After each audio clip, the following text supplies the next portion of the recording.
Piket Satreskrim Polres Cimahi beserta Inafis dan juga di backup dan dibantu oleh Inafis Polda Jabar melakukan cek dan olah TKP ke aliran Sungai Citarum, yang dimana ditemukan bahwa terdapat satu jenazah perempuan yang pada saat itu masih belum ditemukan identitasnya.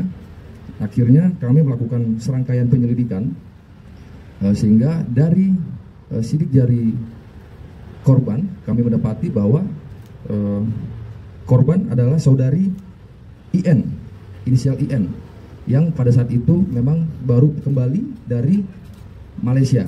Yang kebetulan yang bersangkutan korban ini adalah salah satu TKW yang bekerja di Malaysia.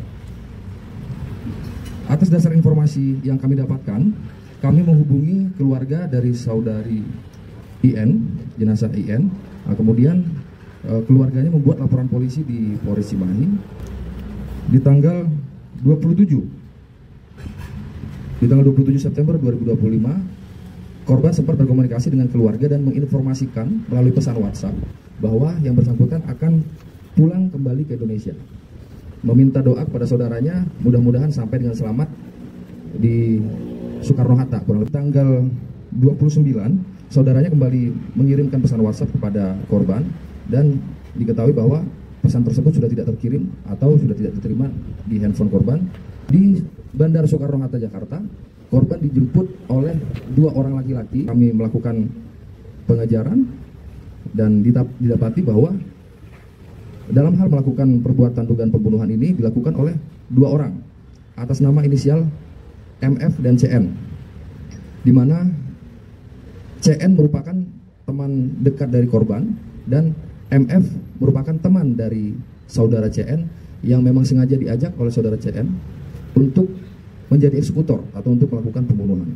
Setelah naik ke dalam kendaraan, kemudian dalam perjalanan dengan posisi CN sebagai pengemudi, kemudian korban di kursi penumpang bagian kiri, dan kemudian MF selaku eksekutor duduk di belakang korban. Nah, kemudian dalam perjalanan setelah sempat berhenti di rest area, kemudian korban dijerat oleh MF menggunakan tali jaket di bagian lehernya dari belakang selama kurang lebih 5 menit, dan kemudian ketika sudah dipastikan bahwa korban tidak bernyawa lagi, kemudian korban sempat dibawa keliling ke Kabupaten Garut, kemudian dibawa kembali ke wilayah hukum Polres Cimahi, kemudian dibuang jenazahnya di aliran Sungai Citarum.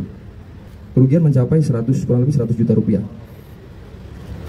Karena kebetulan memang ada beberapa barang korban yang diambil oleh tersangka, dan memang motifnya sendiri bahwa para tersangka ini atau saudara CN berniat sudah memiliki niatan untuk menghabisi nyawa korban, karena memang selama berbulan-bulan bahkan bertahun-tahun, hampir 3 tahun, gaji hasil kerja korban memang dikirimkan dan dititipkan di saudara CN, dan saudara CN mengakui bahwa tidak sengaja uang tersebut terpakai setiap bulan, sehingga atas dasar ketakutan bahwa saudari IN atau korban akan menanyakan uang hasil kerjanya selama 3 tahun kepada tersangka, maka dari itu tersangka melakukan pembunuhan. Kan ada beberapa pasal, yaitu yang pertama pasal 340 dan atau 339 dan atau 338 dan atau pasal 365 KUH pidana dengan ancaman hukuman mati atau setidaknya 15 tahun penjara. Selanjutnya untuk di TKP sendiri, memang kami dapati pada saat itu korban dalam keadaan masih berbusana, dan busananya sama persis seperti foto yang dikirimkan terakhir oleh korban kepada pihak keluarga, foto selfie yang dikirimkan kepada pihak keluarga, dan foto tersebut pakaiannya sama persis dengan pakaian jenazah yang digunakan atau ditemukan di TKP. Kami belum bisa mengidentifikasi lebih dalam apakah terdapat luka atau tidak. Namun ketika kami sudah melakukan otopsi dan kami bawa jenazah ke rumah sakit Sartika Asih, kami temukan bahwa memang ada jeratan leher, dan itu juga dikeluarkan oleh keterangan dokter di dalam hasil otopsi. Teman tetangga korban? Teman tetangga? Iya, waktu ngontrak. Oke, baik. Kenapa kamu berani sampai melakukan pembunuhan pada korban? Karena saya udah bingung, Pak. Nanti kalau si korban pulang, saya belum bisa untuk ngembaliin uang yang dia tiap bulan transfer ke saya, Pak. Totalnya berapa yang dipakai? kurang lebih 80 Pak. Waktu dia pergi juga nggak ada yang tahu Pak, cuman yang dia pegang itu cuma nomor HP saya. 5 bulan kemudian baru dia nelpon pakai kode Malaysia ke saya bahwa dia udah kerja di Malaysia Pak. Berapa lama itu di Filipina Bang?